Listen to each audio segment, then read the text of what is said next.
Welcome back, gamers. Today, on this miserably cold and terribly rainy day, I figure I'd check out the classic party game, Balderdash, which is a big group bluffing game that's been around for years and years, tons of fun, really hilarious.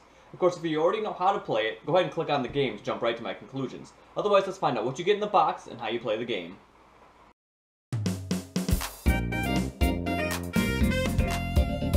It's board games with PeedMont. Just an FYI, this is an older version, I think from 2003. It's quite well used, but anyways. Inside of Balderdash, you will find one rule sheet.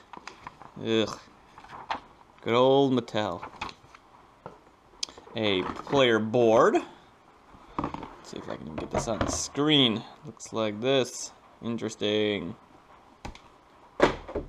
Some papers to write on. These have been cannibalized from a different game, but you just need some scraps of paper to write definitions on. A big box of, I think there's a little over 300 cards. Each card has 5 different categories on it. There's a word, people, acronym, movie, or a law. So there's lots of different things to work with here. One standard die, a bunch of player tokens,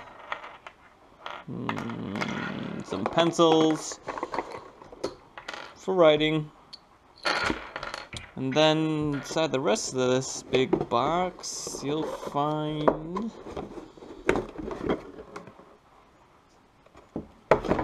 seriously?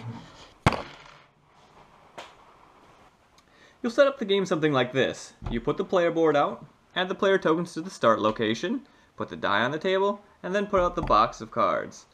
You'll choose a first player, who will be the dasher, as it's called. They'll roll the dice, and that determines which category they'll read from. We'll say they read a 2. Pull out the first card, and read the second category.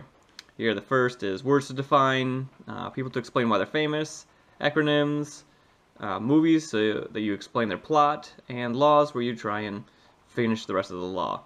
In this case, the first player reads the name Sherwood Schwartz, and everyone writes down why they think Sherwood Schwartz is famous. The player who read the card writes down the actual answer. Then everyone gives them their slips of paper, they mix it up, and the dasher reads all of the answers. Sherwood Schwartz is the partner of FAO Schwartz in New York City, the creator of the TV show Gilligan's Island, or Arnold Schwarzenegger's father. Arnie's last name is actually Schwartz. Then you go around the table, and everyone tries to guess what the actual answer is. Anyone who guesses the correct answer gets to move forward 2 spaces. Anyone who has their answer guessed gets to move forward 1 space for each person who guessed their answer.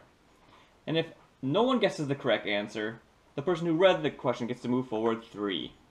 After that, play passes to the left, and that person reads the next clue, and so on, rolling the dice, going through the board till the first person to reach the finish line. Of course, there were those double bluff spots, which double your movement if you started your turn on there. I don't really know why, just to spice up the game a little bit. But other than that, that's Balderdash. It is a lot of fun, but party games have a kind of a special, I don't know, I feel like I have to talk about them a little bit, because they're kind of unique. Party games are enjoyable because they're fun. When we played it, we had a blast. Everyone was laughing, and it's a ton of fun, even though it is very simply designed. But party games are only ever as good as the people that you're playing it with.